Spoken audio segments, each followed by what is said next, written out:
নিয়োগ বদলি বাণিজ্যে স্বাস্থ্যের গাড়ি চালক মালেকের বিপুল সম্পদ, অবৈধ অস্ত্র রাখার দায়ে গ্রেপ্তার।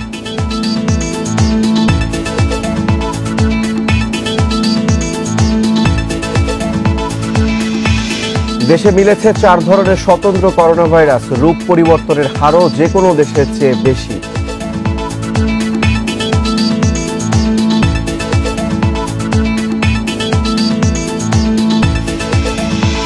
রাজধানীর 15 জায়গায় রাস্তা দখল করে রাখা হচ্ছে বাস, চলাচলে বাধা, জনভোগান্তি, নেই তদারকি।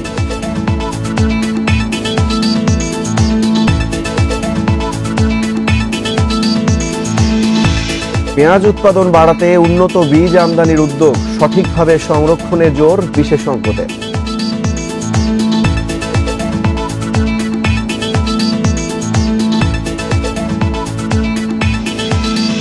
কুড়িগ্রাম, রংপুর সহ অধিকাংশ বন্যা কবলিত এলাকায় 4 মাস ধরে নদী ভাঙন, গৃহহীন অনেক পরিবার।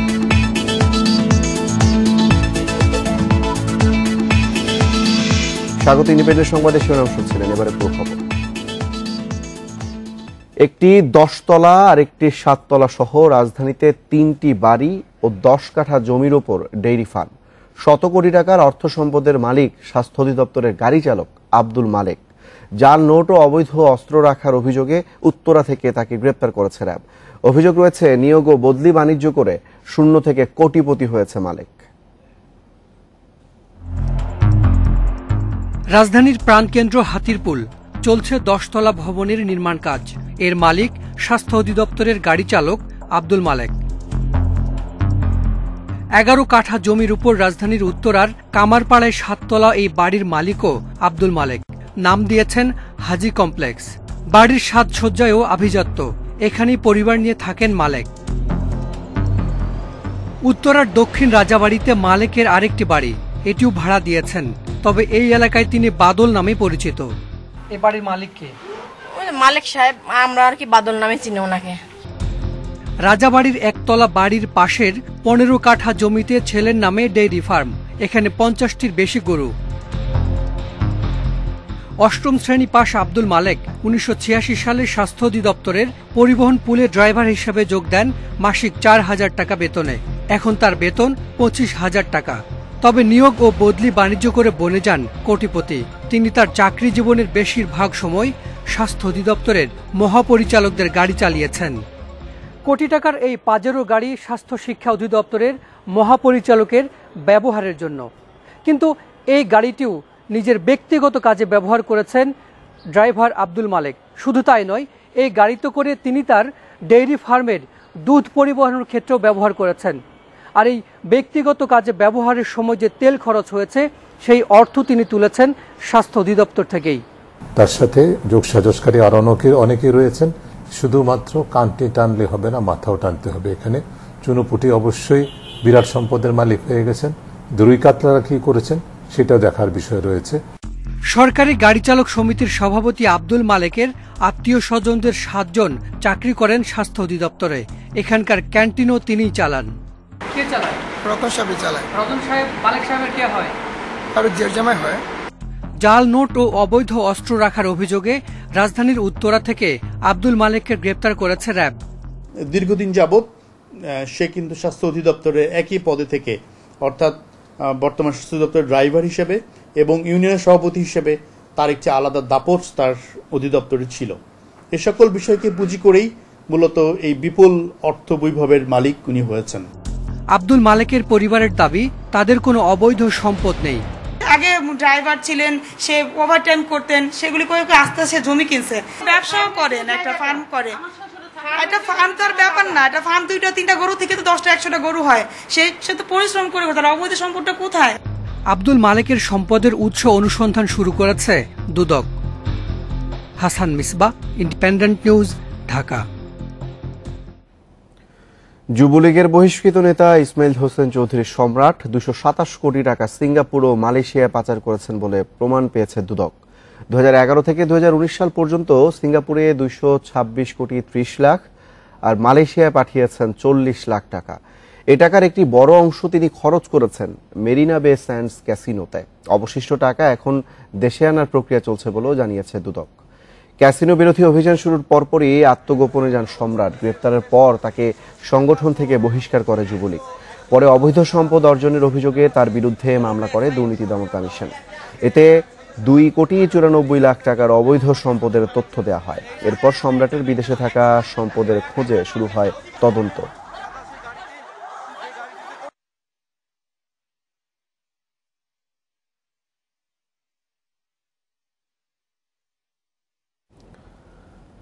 দেশজুড়ে 310 জন করোনা রোগীর জিনোম সিকোয়েন্স বিশ্লেষণ করেছে বিজ্ঞান ও শিল্প গবেষণা পরিষদ, চাইল্ড হেলথ রিসার্চ ইনস্টিটিউট সহ 10টি প্রতিষ্ঠান।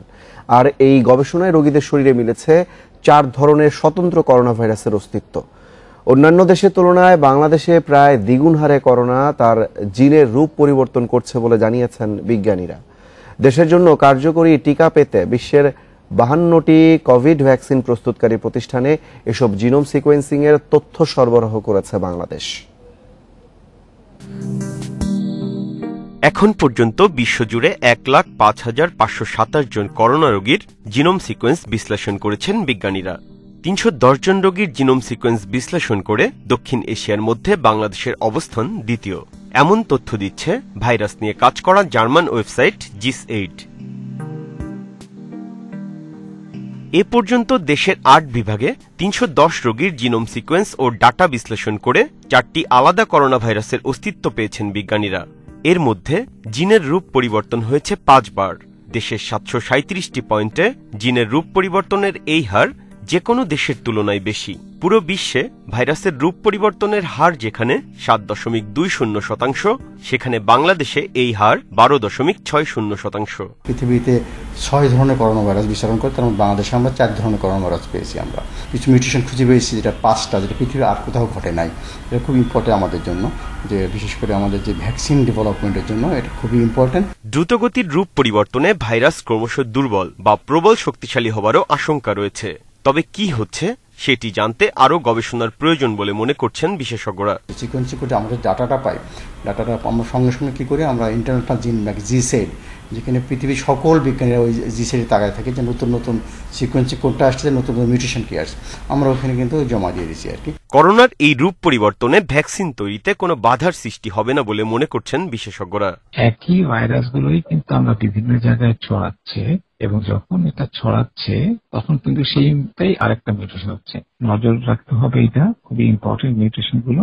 বাট এখন পর্যন্ত আমরা এরকম কোনো কিছুতে যাইনি, ক্রস কোনো মিউটেশনে যাইনি যেখানে আমাদের ভ্যাকসিন নিয়ে কোনো রিস্ক আছে। যে সমস্ত দেশে থার্ড ফেজে ভ্যাকসিন তৈরি হচ্ছে সব দেশেই প্লেয়ার দেওয়া আছে, এবং আমাদের দেশের BCS/IR এর মাধ্যমে আমাদের 50টি অর্গানাইজেশনে তাদের এই study report, COVID-19 study report পৌঁছানো আছে।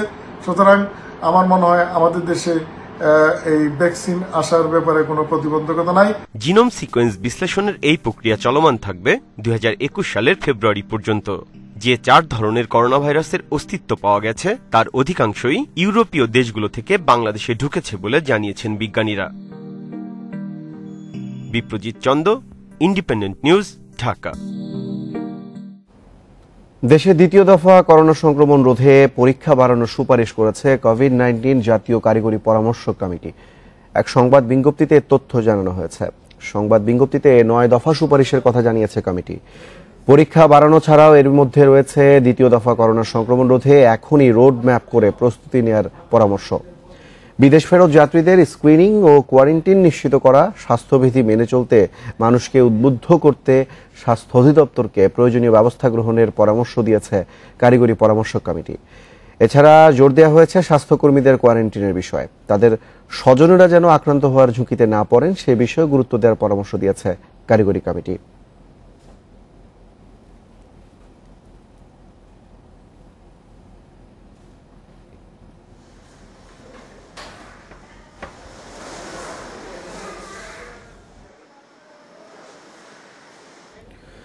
রিজেন্ট হাসপাতালের চেয়ারম্যান মোহাম্মদ শাহেদের বিরুদ্ধে অস্ত্র মামলার রায় 28 সেপ্টেম্বর। রোববার শুনানি শেষে ঢাকা মহানগর দায়রা জজ ও বিশেষ ট্রাইব্যুনাল 1-এর বিচারক KM ইমরুল কায়েস রায়ের এই দিন ঠিক করেন। এ মামলায় শাহেদের সর্বোচ্চ শাস্তি যাবজ্জীবন কারাদণ্ডের আশা রাষ্ট্রপক্ষের, আর শাহেদের আইনজীবী মামলাটিকে সাজানো দাবি করে খালাসের আশা করছেন। রিজেন্ট হাসপাতালে করোনা পরীক্ষা নিয়ে প্রতারণা ও জালিয়াতির ঘটনায় দেশজুড়ে আলোচনার মধ্যে গত 15 জুলাই সাতক্ষীরা সীমান্তে গ্রেপ্তার হন মোহাম্মদ শাহেদ। পরে তাকে নিয়ে 18 জুলাই রাতে উত্তরায় অভিযান চালিয়ে তার একটি গাড়ি থেকে গুলিসহ পিস্তল এবং কিছু মাদকদ্রব্য জব্দ করা হয়। উত্তরা পশ্চিম থানায় করা হয় অস্ত্র মামলাটি। বিশেষ ট্রাইব্যুনালের বিচারক KM ইমরুল কায়েসের আদালতে মোহাম্মদ শাহেদের পক্ষে যুক্তিতর্ক উপস্থাপন করেন তার আইনজীবী। তিনি দাবি করেন অস্ত্র মামলায় শাহেদের বিপক্ষে সাক্ষীদের বক্তব্যে গরমিল রয়েছে, মামলাটি সাজানো। যেহেতু তাদের নলেজ নেই, কন্ট্রোল নেই, আসামি ছিল রিমান্ডে, নলেজ কন্ট্রোল পজিশন নাই এবং উপস্থাপিত সাক্ষী এবং প্রমাণ রাষ্ট্র প্রমাণ করতে ব্যর্থ হয়েছে বিদায় এবং আসামি আমি ন্যায় বিচার আদালতে প্রার্থনা করছি, আদালত সুবিবেচনা করে বিজ্ঞ আদালতে যেন আমাকে আসামিকে খালাস দেন। মাত্র 8 কার্যদিবসেই শেষ হয়েছে মামলাটির শুনানি। রাষ্ট্রপক্ষের আইনজীবী আসামির বিরুদ্ধে আনা অভিযোগ প্রমাণ করতে সক্ষম হয়েছেন বলে দাবি করছেন। আগামী 28/9 এই মামলার রায় দিন ধার্য করা হয়েছে। এই মামলা যে 11 জন সাক্ষী হয়েছে, আমরা সন্দেহাতীতভাবে এই মামলাটা প্রমাণ করতে সক্ষম হয়েছি এবং আমরা আশা করব এবং এটা আমাদের দাবিও যে এই আসামির সর্বোচ্চ যে সাজা যাবজ্জীবন সেটি প্রদান করা হোক। 27 আগস্ট অভিযোগ গঠনের মধ্য দিয়ে বিচার শুরু হয় অস্ত্র মামলাটির। সাক্ষ্য গ্রহণ শুরু হয় 10 সেপ্টেম্বর থেকে। 14 সাক্ষীর মধ্যে সাক্ষ্য দিয়েছেন 11 জন। জান্নাতুল ফেরদাউস Tanvi, independent News, Dhaka. Bank থেকে টাকা চুরির অভিযোগে রবিউলকে বরখাস্ত করেন ইউএনও ওয়াহিদা। এ কারণেই ক্ষুব্ধ হয়ে তাকে হত্যার উদ্দেশ্যে হামলা চালান তিনি। আর এই সময় তিনি একাই ছিলেন, সঙ্গে অন্য কেউ ছিল না। রোববার দুপুরে দিনাজপুরের জ্যেষ্ঠ বিচারিক হাকিম ইসমাইল হোসেনের আদালতে 164 ধারায় জবানবন্দি দেন রবিউল। সেখানেই তিনি এসব তথ্য দিয়েছেন বলে জানিয়েছেন তদন্ত কর্মকর্তা ইমাম জাফর।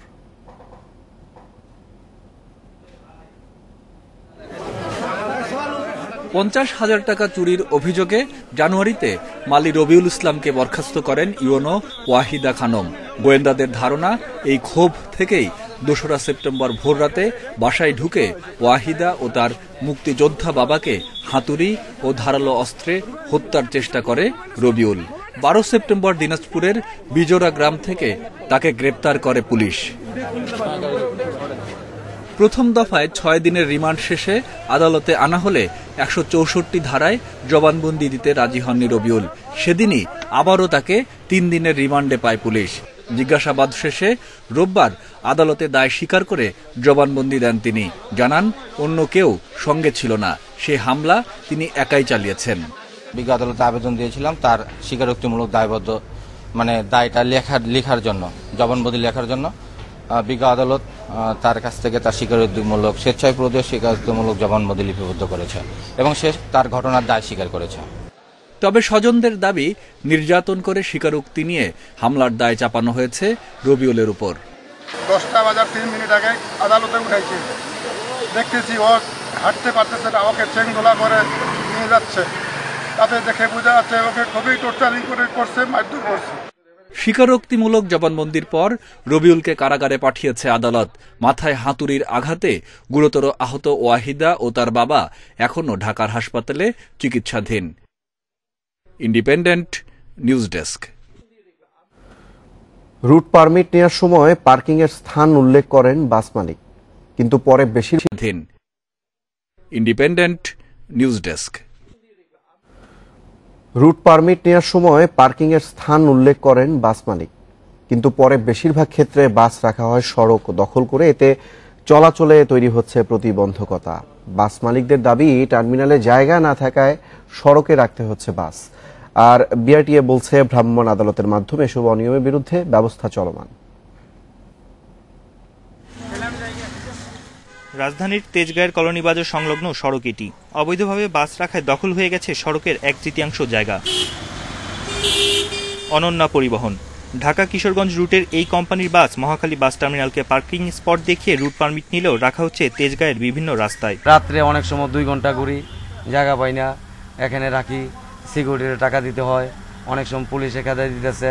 এভাবে তেজগাঁয়ের বিভিন্ন সড়কে পার্কিং এর স্থান বানিয়েছে বিভিন্ন কোম্পানির 5 শতাধিক বাস। এতে দখলে শুরু হয়েছে সড়ক, চলাচলে ভোগান্তিতে পড়ছেন এসব সড়ক ব্যবহারকারীরা। স্কুল কলেজে মেয়েদের ছেলে মেয়েদের নিয়ে গেলে সমস্যা, রিক্সাতে লাগবো, 10 মিনিট, সে জায়গায় আধা ঘন্টার লাগে যায়। মাঝে মাঝে রোড গাড়িয়া থাকে, জ্যাম থাকে, অনেক সময় রিক্সা আইলে একটু জ্যাম থাকে রোডের ভিতরে। বাস টার্মিনালে পর্যাপ্ত জায়গা না থাকার কারণেই রাস্তায় বাস পার্কিং করতে হচ্ছে বলে দাবি পরিবহন মালিক সমিতির। পার্কিংয়ের জন্য স্থান নির্দিষ্ট করে দেওয়ার দাবিও তাদের। আর পুলিশ বলছে আলোচনা করে দ্রুত অবৈধ পার্কিং করা বাস সরানো হবে। সরাতে রাজি না হলে নেওয়া হবে আইনগত ব্যবস্থা। মহাখালী বাস টার্মিনাল তো 1984 সালে তৈরি হয়েছে, সেখানে 250 গাড়ির জন্য এই টার্মিনালটা তৈরি, আর এখন গাড়ি চলে 700-800 সেখান থেকে। এই জন্য গাড়ি রাখার মতো সেখানে কোনো জায়গা নাই। দূরপাল্লার টার্মিনাল যদি শহরের বাইরে নিয়ে তৈরি করে তাহলে সমস্যার সমাধান করা সম্ভব। আমরা আগে কথা বলবো যে তাদেরকে রিকোয়েস্ট করবো তারা যেন গাড়িগুলি তাদের মানে স্ট্যান্ডে, যে মহাখালী বাস স্ট্যান্ডে নিয়ে যায়। তারপর যারা না সরায় তারপর যা যা প্রয়োজনীয় ব্যবস্থা আমরা নেব। শুধু তেজগাঁই নয়, রাজধানীতে অন্তত 15টি স্থানে অবৈধভাবে রাস্তা দখল করে রাখা হচ্ছে বাস। তবে বিআরটিএ বলছে এসব অনিয়ম রুখতে কাজ করছে বিআরটিএর ভ্রাম্যমাণ আদালত ও পুলিশ। ঢাকা থেকে দূরপাল্লার বাসেতে স্পষ্ট লেখা থাকে যে তাদের স্টার্টিং এন্ডিং পয়েন্ট স্পষ্ট লেখা থাকবে। অনুমোদিত কোনো জায়গায় তারা পার্কিং করবেন এই সমস্ত বিষয়গুলো তাদের নির্দেশ দেওয়া থাকে, এবং এই বিষয়গুলো যারা মানেন তাদের সাথে নিয়মিতভাবেই তো মামলা হচ্ছে। রুট পারমিট নেওয়ার সময় পার্কিংয়ের জন্য নির্দিষ্ট স্থান উল্লেখ করলেও পরে বাস্তবে কেউই মানছেন না। এক্ষেত্রে তদারকিও নেই, ফলে বছরের পর বছর চলছে এই অনিয়ম।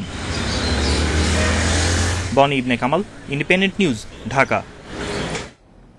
বনানীতে এফআর টাওয়ারের পর আগুন লাগলো আহমেদ টাওয়ারে। এখানেও মানা হয়নি রাজুকের নিয়ম কানুন। 18 তলার অনুমোদনে তোলা হয়েছে 23 তলা, নেই অগ্নি নির্বাপন ব্যবস্থা, নেওয়া হয়নি ফায়ার সার্ভিসের ছাড়পত্র। অনুসন্ধানে এসব তথ্য আসার পর পিঠ বাঁচাতে আদালতে রিট করে রেখেছে কর্তৃপক্ষ। 2019 সালের 28 মার্চ আগুনে পড়ে বনানীর এফআর টাওয়ার, মৃত্যু হয় 26 জনের। এর পরপরই মাঠে নামে রাজুক। এর পাশের আহমেদ টাওয়ারেও মেলে নানা অনিয়মের তথ্য। 18 তলার অনুমোদনে গড়া হয়েছে 23 তলা ভবন। এর 1.5 বছরের মাথায় আহমেদ টাওয়ারের 15 তলাতে লাগলো আগুন। ফায়ার সার্ভিস বলছে সেখানে অগ্নি নির্বাপন ব্যবস্থা নেই, নেওয়া হয়নি ব্যবহার উপযোগী ছাড়পত্র। এটা একটা তদন্ত কমিটি হবে, তদন্ত কমিটি আমাদের বলতে পারবে তদন্ত শেষে বিভিন্ন পারিপার্শ্বিক অবস্থা এবং বিভিন্ন স্টেটমেন্টের ভিত্তিতে তারাই বলবে যে কি কারণে আগুন লেগেছে। ফায়ার সেফটি প্ল্যান নাই, ফায়ার সেফটি প্ল্যান থাকতে হয়। বিল্ডিং এ ভবনের ছাড়পত্র ফায়ার সার্ভিস থেকে খুব সম্ভব নাই। এটা যতটুকু সম্ভব জিজ্ঞেস করছিলাম, দুজনে বলছে নাই। তো তারপরে আমরা মানে আনুষ্ঠানিকভাবে যখন পরিদর্শনে যাব তখন আমরা সবগুলা পেয়ে যাবো। এ বিষয়ে কথা বলতে ভবন কর্তৃপক্ষের সঙ্গে যোগাযোগ করা হয়। কিছুক্ষণ অপেক্ষায় রেখে পরে আর বক্তব্য দেয়নি তারা। আর রাজুক চেয়ারম্যান বলছেন, নিয়ম অমান্যের বিষয়ে নোটিশ দেওয়ার পর আদালতে রিট করেছে আহমেদ টাওয়ার কর্তৃপক্ষ। সে কারণেই কোনো ব্যবস্থা নিতে পারছেন না তারা। ব্যবস্থা নেওয়া হয়েছে, তাদের এইরকম ওই দিকে যতগুলো ভবন আছে সবগুলোর তালিকা করা হয়েছে এবং তাদেরকে একদম সর্বশেষ আমাদের যেটা 3 নম্বর নোটিশ, এই 3rd নোটিশ করা হয়েছে। নোটিশ করার পরে তারা সব হাইকোর্টে গিয়ে রিট করে এগুলো সব কার্যকারিতা স্থগিত করে রাখছে। আমি বলেছি যে রিটের বিরুদ্ধে আমরা আপিল করব। রোববার বেলা 11:30টার দিকে আগুন লাগে আহমেদ টাওয়ারে। 1.25 ঘন্টার চেষ্টায় তা নিয়ন্ত্রণে আনে ফায়ার সার্ভিসের 8টি ইউনিট। প্রাথমিকভাবে তাদের ধারণা বৈদ্যুতিক শর্ট সার্কিট থেকেই এ আগুন লাগতে পারে। Adilur Rahman, independent News, Dhaka.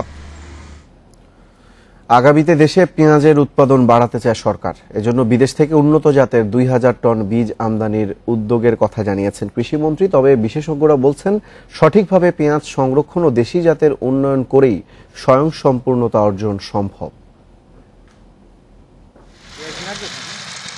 কৃষি সম্প্রসারণ অধিদপ্তরের হিসাব অনুযায়ী এবার দেশে পেঁয়াজ উৎপাদন হয়েছে 25.5 লাখ টন, যা আগের বছরের চেয়ে 2.25 লাখ টন বেশি। তবে চাহিদার তুলনায় এখনও অন্তত 8 লাখ টন পেঁয়াজের উৎপাদন কম। এই ঘাটতি মেটানো হয় আমদানি করে। পেঁয়াজ আমদানির জন্য নির্ভরশীলতা মূলত ভারতের ওপর। গত বছরের মতো এবারও ভারত আকস্মিক পেঁয়াজ রপ্তানি বন্ধ করায় দেশের বাজারে তৈরি হয়েছে অস্থিরতা। এ পরিস্থিতিতে দেশে পেঁয়াজের উৎপাদন বাড়ানোর উপর জোর দিচ্ছে সরকার। কৃষিমন্ত্রী জানিয়েছেন, আগামী মৌসুমের চাহিদার পুরোটাই দেশে উৎপাদনের পরিকল্পনা সরকারের। বড় মৌসুমে ধানের আবাদ কমিয়ে 3.5 লাখ হেক্টর জমিতে পেঁয়াজ আবাদের আওতায় আনার লক্ষ্যমাত্রা ঠিক করা হয়েছে। বিদেশ থেকে আমদানি করা হচ্ছে উচ্চ ফলনশীল পেঁয়াজের বীজ। আমরা সুনির্দিষ্ট কর্মসূচি নিয়ে অগ্রসর হচ্ছি। এই বছর কর্মসূচি নিয়েছি যে বীজ হয় তাছাড়াও আমরা আরো 2000 টন বীজ বিদেশ থেকে এনে আরো বেশি সংখ্যক চাষিকে সামনের মৌসুমে আমরা করব, তাদেরকে আবাদে উদ্বুদ্ধ করব। বিশেষজ্ঞরা বলছেন সঠিক পরিকল্পনা নেওয়া হলে দেশি জাতের মাধ্যমে উৎপাদন বাড়ানো সম্ভব। এছাড়া পেঁয়াজ সংরক্ষণের অবকাঠামো তৈরি ও বীজ উন্নয়নের জন্য গবেষণা বাড়ানোর তাগিদ তাদের। আমার কাছে মনে হয় যেটি যে আমাদের দেশ উৎপাদিত হয় এমন ধরনের পেঁয়াজের বীজ যদি তাৎক্ষণিকভাবে আমদানি করা যেত এবং কৃষকদের মাধ্যমে বিতরণ করা যেত এবং তার প্রযুক্তি সুবিধা যদি তাদেরকে দেওয়া হতো তাহলে তারা উৎসাহিত হতো। একই ধরনের মত আসছে কৃষকদের কাছ থেকেও। আমরা যে পিস আবাদ করি বাইরে থেকে তো পিজির কোনো প্রয়োজন হবে না, আমার এই পিজি তো 50 মণ 60 মণ করে হয়। কৃষি সম্প্রসারণ অধিদপ্তরের তথ্য অনুযায়ী গত মৌসুমে দেশে পেঁয়াজের চাষ হয়েছে 2,37,000 হেক্টর জমিতে, যা আগের বছরের চেয়ে 30,000 হেক্টর বেশি। Shahid Ahmed, independent News, Dhaka. প্রধানমন্ত্রীর নির্দেশে পেঁয়াজের আমদানি শুল্ক প্রত্যাহার করা হয়েছে। বাজার নিয়ন্ত্রণে রাখতেই সরকারের এই সিদ্ধান্ত। 2021 সালের 31 মার্চ পর্যন্ত এই সিদ্ধান্ত কার্যকর থাকবে বলে জানিয়েছেন অর্থমন্ত্রী আহম মুস্তফা কামাল। শিগগিরই এ ব্যাপারে নির্দেশনা জারি করবে জাতীয় রাজস্ব বোর্ড NBR। আমাদের পিক সিজন যেটা 31 আমাদের মার্চ মাসে, সেই সময়ে আমরা যখন অনেক বেশি প্রোডাকশন করব সেই সময় যাতে করে গুয়ারা ন্যায্য দাম পায়, সেই জন্য আমরা 31 মার্চ পর্যন্ত এটা মাননীয় প্রধানমন্ত্রীর নির্দেশনা আমরা এ পর্যন্ত নিয়ে গেছি। দেশে কপিরাইট আইন চালুর 20 বছরও তার কঠোর প্রয়োগ ও সচেতনতার অভাবে প্রায়ই ঘটছে লঙ্ঘন। বিশেষ করে সংস্কৃতি কর্মীরা বেশি জড়াচ্ছেন মেধাস্বত্ব নিয়ে নানা জটিলতায়, যার কারণে আর্থিক ক্ষতির শিকার হচ্ছেন শিল্পী ও নির্মাতারা।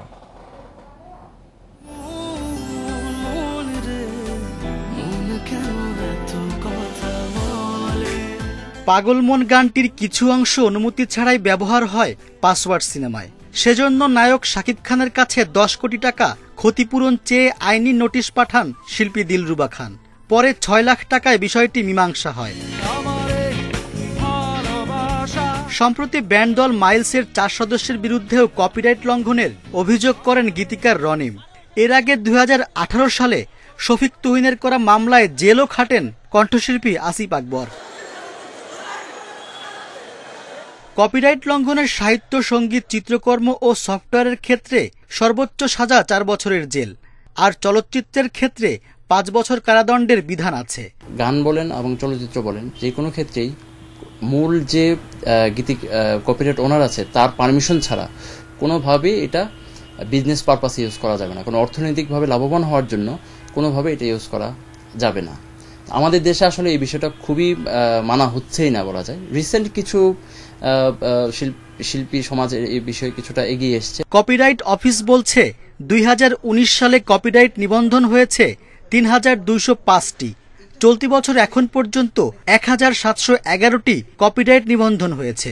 আমাদের তো সাইট ব্লক কোনো অ্যাক্ট নেই, কিন্তু আমাদের নতুন এখন পর্যন্ত 1711টি কপিরাইট নিবন্ধন হয়েছে। আমাদের তো সাইট ব্লক কোনো অ্যাক্ট নেই, কিন্তু আমাদের নতুন অ্যাক্টে এটা আমরা ইনক্লুড করেছি যে এই আইনটা পাশ হলে তখন যে কেউ যদি কারো পাইরেটেড কোনো কিছু ওখানে আপলোড করে, কোনো গান হোক, কোনো সিনেমা হোক, কোনো নাটক হোক, সেক্ষেত্রে ওই সাইটটা আমরা ব্লক করে দিতে পারবো। কপিরাইট দাবি করতে অবশ্যই সৃষ্টিকর্মের নিবন্ধন নিতে হবে লেখক, শিল্পী, আলোকচিত্রী সহ সংশ্লিষ্টদের। মৃত্যুর 60 বছর পর পর্যন্ত যার মালিকানা ভোগ করতে পারবেন উত্তরাধিকারীরা। Rezwan Siddiqui, Independent News, Dhaka. দেশের অধিকাংশ বন্যা কবলিত এলাকা থেকে পানি নেমে গেলেও থেমে নেই নদী ভাঙন। বিশেষ করে কুড়িগ্রাম, রংপুর, টাঙ্গাইল, মাদারীপুর ও শরীয়তপুরের নদী তীরবর্তী এলাকার মানুষ ভাঙনের কবলে।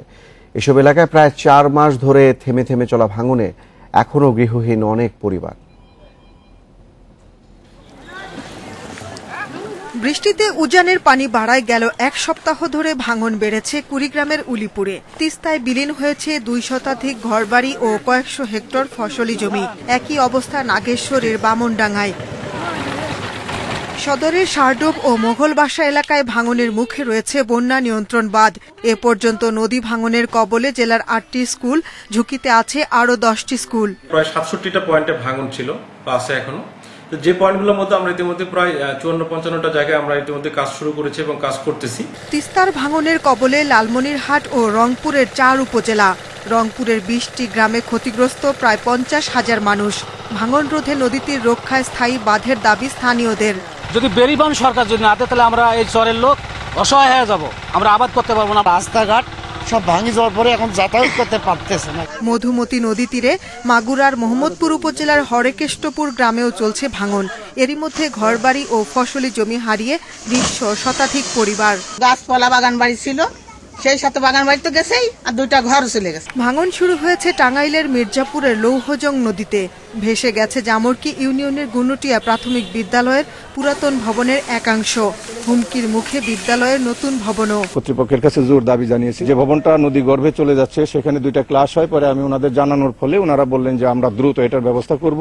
মাদারীপুরের শিবচরে আবারও ভাঙছে পদ্মার পাড়। কয়েকদিন ধরে ভাঙছে চরাঞ্চলের বন্দরখোলা ইউনিয়ন পরিষদের ভবন। ভাঙনের ঝুঁকিতে কমিউনিটি ক্লিনিক ও কাজীর সুরা বাজার সহ বিস্তীর্ণ জনপদ। বড় মসজিদ, পাকা মসজিদটা যে ছিল এখানে লয়ে গেছে, ওই কলেজটাও লয়ে গেছে, এরপর ভবনের হেনেও নিয়ে যাবে লাগছে। পদ্মার স্রোতে ভাঙনের কবলে মুন্সিগঞ্জের শিমুলিয়া ও শরীয়তপুরের নাওডোবা এলাকা। ভাঙন অব্যাহত থাকায় পলি জমে নৌ চ্যানেলের বিভিন্ন অংশে সৃষ্টি হচ্ছে নাব্যতা সংকট। Shahnaz Parvin, Independent News Desk. নদী ভাঙনের আরো খবর জানাতে এই মুহূর্তে মাগুরা থেকে যোগ দিয়েছে সহকর্মী আবু বাসার।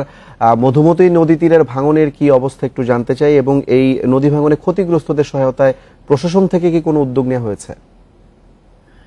মাগুরার মধুমতি নদী, এই মধুমতি নদীর যে হরেকৃষ্ণপুর এলাকা, গত কয়েকদিনে এই ভাঙনটা আরো বেড়ে গেছে।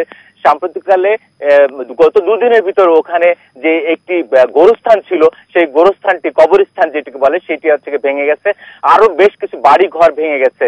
তো এই এলাকাটি পরিদর্শন করেছেন স্থানীয় প্রশাসন, উপজেলা প্রশাসন, জেলা প্রশাসনের পক্ষ থেকে, পানি উন্নয়ন বোর্ডের পক্ষ থেকে, এবং উপজেলায় নির্বাহী কর্মকর্তা তিনি তার বহর নিয়ে এলাকা পরিদর্শন করেছেন। সে পানি উন্নয়ন বোর্ডের কর্মকর্তাদের সাথে আমরা কথা বলে জেনেছি যে প্রশাসনের পক্ষ থেকে সেখানে কোনো আর্থিক সহায়তা বা এই ধরনের কোনো কিছু দেওয়া না হলেও পানি উন্নয়ন বোর্ডের কর্মকর্তাদের সাথে আমরা কথা বলেছি, তারা জানিয়েছেন যে সেখানে বাঁধ আপাতত যে জরুরি ভিত্তিতে প্রাণ রক্ষার জন্য 53 লক্ষ টাকা ব্যয়ে প্রায় 12,000 বস্তা জিও ব্যাগ ফেলার সিদ্ধান্ত নেওয়া হয়েছে। তো উল্লেখ্য আপনাকে একটু জানিয়ে রেখে, গত বছরে যখন এখানে ভাঙন শুরু হয়েছিল তখন এখানে প্রায় 1,20,00,000 টাকা ব্যয়ে সেখানে জিও ব্যাগ ফেলা হয়েছিল।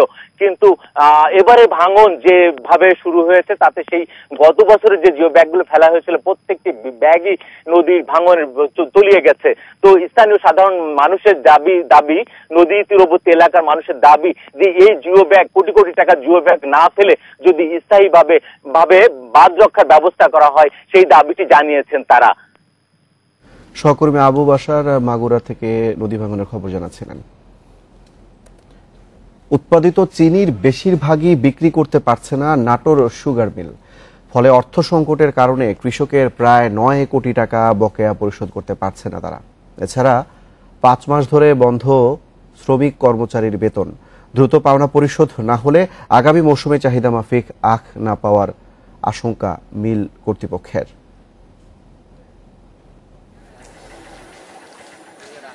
নাটোর সুগার মিলে চলতি বছর 9,600 টন চিনি উৎপাদন হয়। এর মধ্যে প্রায় 7,000 টন চিনি এখনও অবিকৃত রয়ে গেছে। আখ চাষিরা বলছেন এই মিলের কাছে এখনও গত মৌসুমের পাওনা প্রায় 9 কোটি টাকা। বারবার ধর্ণা দিয়েও মিলছে না টাকা।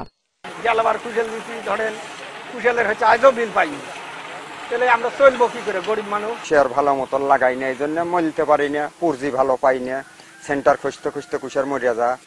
আগামী মৌসুমে নাটোর সুগার মিলের আখ মাড়াইয়ের লক্ষ্যমাত্রা নির্ধারণ করা হয়েছে 185,000 টন। তবে কৃষকের বকেয়া পরিশোধ না হলে আখ চাষ ও চিনি উৎপাদনে বিরূপ প্রভাবের শঙ্কা মিল কর্তৃপক্ষের। আখের মূল্যতে তারা না পাওয়ায় চাষিরা আখ রোপণে আগ্রহী হচ্ছেন না। এই জন্য আমরা এই মৌসুমে আখ রোপণ লক্ষ্যমাত্রা অর্জন হবে কিনা সে ব্যাপারে আশঙ্কা করছি। এদিকে অর্থ সংকটের কারণে গত 5 মাস ধরে বেতন না পেয়ে দুশ্চিন্তায় মিলের শ্রমিক কর্মীরা। দিনের পর দিন যেতে যেতে আজকে আমাদের 4-5 মাস হলো বেতন নাই, যার জন্য আমরা ছেলে মেয়ে নিয়ে খুব কষ্টে আছি। ছেলে মেয়েদের লেখাপড়া ঠিক মতো করতে পারছি না, বাজারঘাট করতে পারছি না। আমরা খুব খারাপ অবস্থানে বাস করতেছি।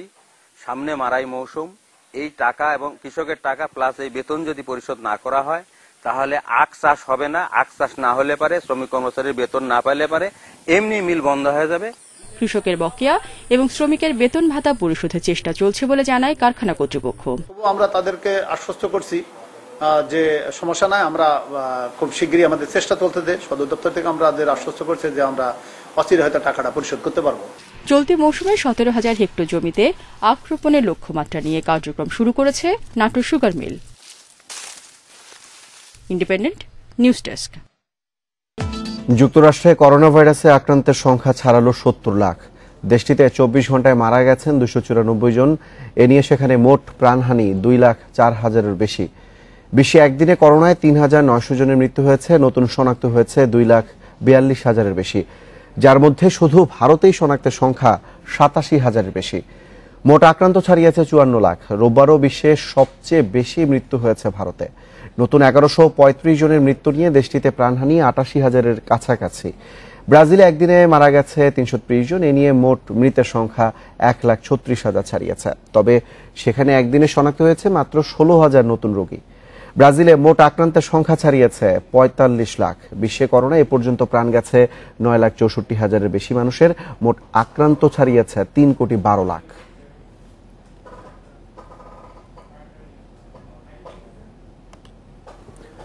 আগের চুক্তির 25% পারিশ্রমিকে খেলতে হবে নতুন মৌসুম।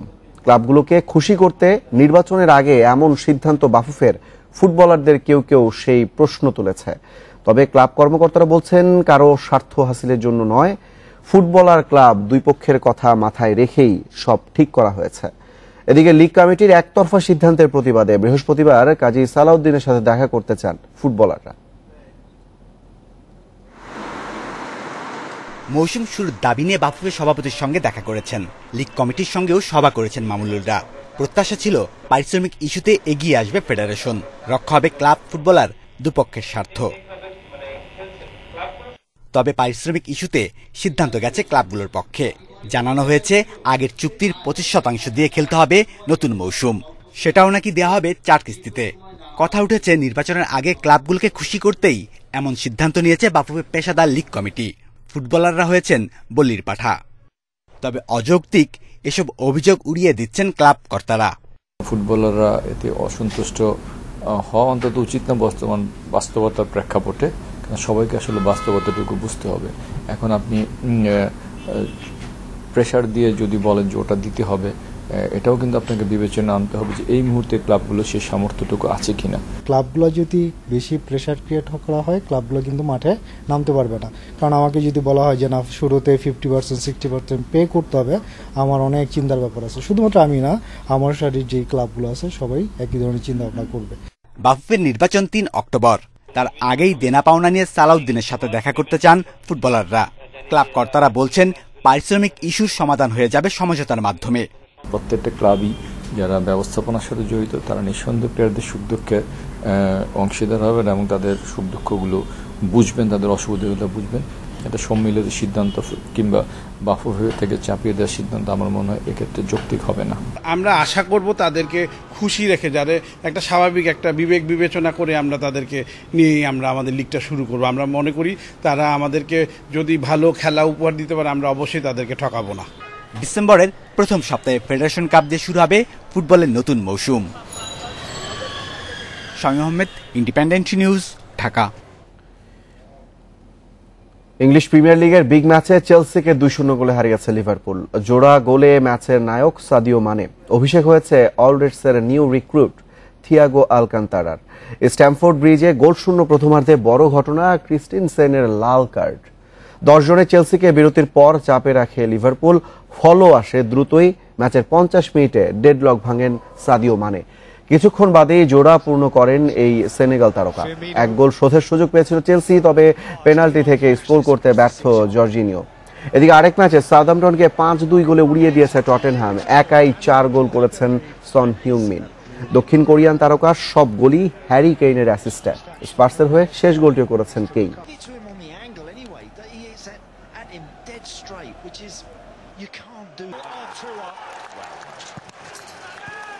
Son running through the middle, Son's in. Is this the chance? Oh, that's brilliant too. Well, we talked about the finish of Danny Ings, but that was pretty special as well from Heung-min. সফরের শর্ত শিথিল নিয়ে এখনো সুখবর দিতে পারেনি Sri Lanka cricket board. তবে দেশটির স্বাস্থ্য মন্ত্রণালয়ের সঙ্গে ইতিবাচক আলোচনার খবর দিয়েছে এসএলসি। যদিও আনুষ্ঠানিকভাবে এখনো বিসিবিকে কিছুই জানায়নি তারা। আজ এ নিয়ে সিদ্ধান্ত আসতে পারে। ভেতরের খবর, মৌখিকভাবে ইতিবাচক ইঙ্গিত মিলেছে, সেই অনুযায়ী সফরের প্রস্তুতি নিচ্ছে টাইগাররা। কোয়ারেন্টিনের সময়ে অনুশীলনের সুযোগ এবং সফরে কতজনের বহর নিয়ে যাবে বাংলাদেশ, লঙ্কান বোর্ডের কাছ থেকে তার সুনির্দিষ্ট পরিকল্পনা জানতে চায় বিসিবি। সফর সংক্রান্ত চাহিদা সংশ্লিষ্ট কর্তৃপক্ষের কাছে তুলে ধরেছে এসএলসি। স্বাস্থ্য মন্ত্রণালয়ের সাথে বৈঠকে উপস্থিত ছিলেন আইসিসির ম্যাচ রেফারি শ্রীলঙ্কান রঞ্জন মাদুগালে। তিনিও কোয়ারেন্টিন পর্বে অনুশীলনের সুযোগ সুবিধা দেওয়ার পক্ষে মত দিয়েছেন।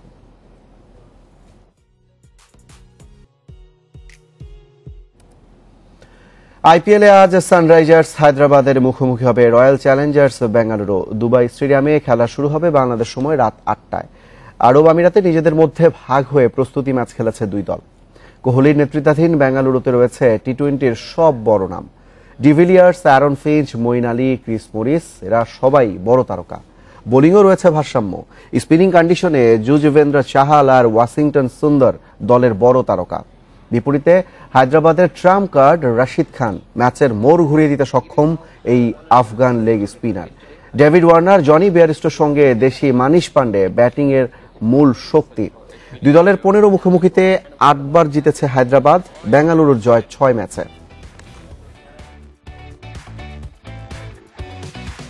এই ছিল এখনকার সংবাদে। ইন্ডিপেন্ডেন্ট টেলিভিশন সব খবর আরো বিস্তারিত জানতে চোখ রাখুন ফেসবুক, ইউটিউব ও টুইটারে। সাথে থাকার জন্য ধন্যবাদ সবাই।